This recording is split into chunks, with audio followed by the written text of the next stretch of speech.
Welcome back, Facebook and YouTube. This is Rich again, back for another video blog. Tonight's subject is about January 4th, 1999, a day that changed the Monday Night Wars between WCW and WE. But first, these important messages.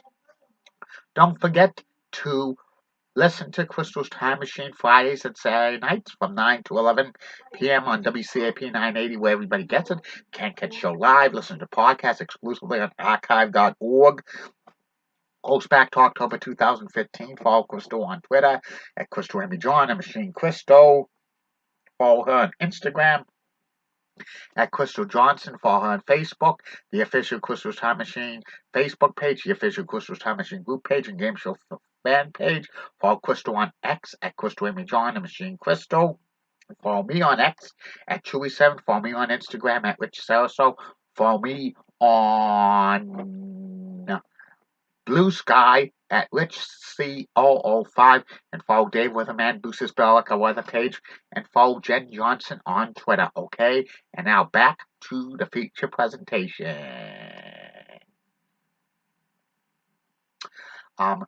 January 4th, 1999, which is 26 years ago, is the turning point, in my humble opinion, of the Monday Night Wars of pro wrestling between WCW Monday Nitro and WWE's Monday Night Raw. And it was from this words by WCW Monday Night Nitro announcer Tony Schiavone during one of the segments of WCW Monday Nitro. If you're going to change the channel, don't. Because I heard that a wrestler by the name of Mick Foley, who wrestled in WCW as Cactus Jack, is going to win their company's world title. That's going to be put in butts in the seats.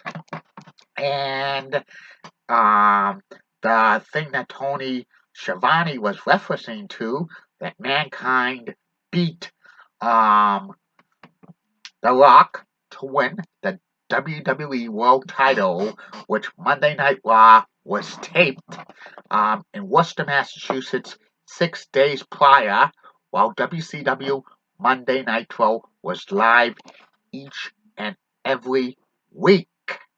And January 4th, 1999, the WWE was going ahead in the Monday Night War ratings because of the Attitude Era of Stone Cold Steve Austin and The Rock and The Undertaker and Mankind DX and so many others. While WCW Monday Nitro was the continuation of the stale NWO angle, which it was now NWO Black and White and Wolfpack feuding with one another. The original main event for WCW's Monday Nitro on January 4th, 1999, which was being held at the Georgia Dome in Atlanta, Georgia, was a rematch of Starrcade 1998 between Kevin Nash, who won the WCW World Title, beating Bill Goldberg's for the title and beating his undefeated streak, which was 173-0, but that was fabricated. They just wanted to hype Bill Goldberg up as a superstar, being him undefeated, but he lost dark matches and house show matches, but if it was not shown on television, it didn't happen. And Bill Goldberg was one of the only homegrown talents that WCW produced during their years in existence. And they also had others. but the NWO storyline with Hogan, Hall, Nash was the hardest thing in WCW history, but that was getting a little bit stale. And one of the segments had Bill Goldberg being arrested by the cops because of him sexually harassing Miss Elizabeth.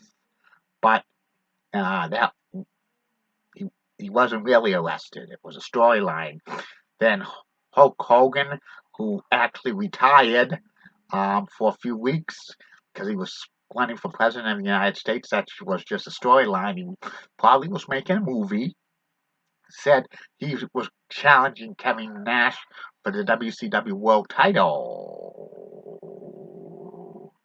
And the main event was Hulk Hogan versus Kevin Nash for the WCW World Title.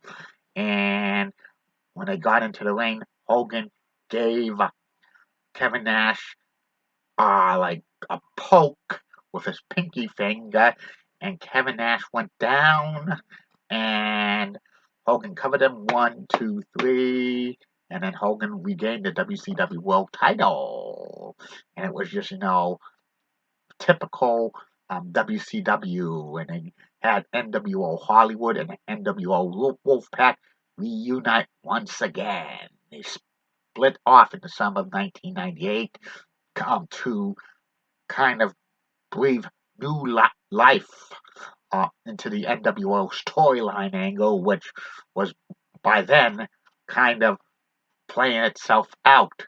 The NWO Hollywood versus NWA Wolfpack gave NWA some extra buying time for life, but that feud never really caught on. And then they had like Bill Goldberg come back to the ring and attack the NWO, but he was attacked by more NWO members, and that was predictable WCW. But on Monday Night Raw, even though it was taped, Mankind beat The Rock with help from Stone Cold Steve Austin to win the WWE title. Even though the show was taped 6 days in advance, everybody tuned in to see Mankind, his real name's Mick Foley, win the WWE World Championship for the very first time. Many fans never thought Mankind would ever win the WWE World Title, but he did, and he held it for 3 times, even though the WWE World Title in the late 90s and early 2000s was like a hot potato, meaning that it was passed every few weeks to a different person, and they got real high ratings for that, and this was like the beginning of the end for WCW as a major wrestling company because of the finger poke of doom. There was other things that kind of led to the demise of WCW with Vince Russo's bad booking, but the seeds continued to this escalated it when the finger poke of doom because people just did not want to see the NWO all reunited again. Just the thing kind of ran its course, and they were trying to bring it back, and people weren't interested. That's about it on that. Back with another YouTube, Facebook video blog. Bye now.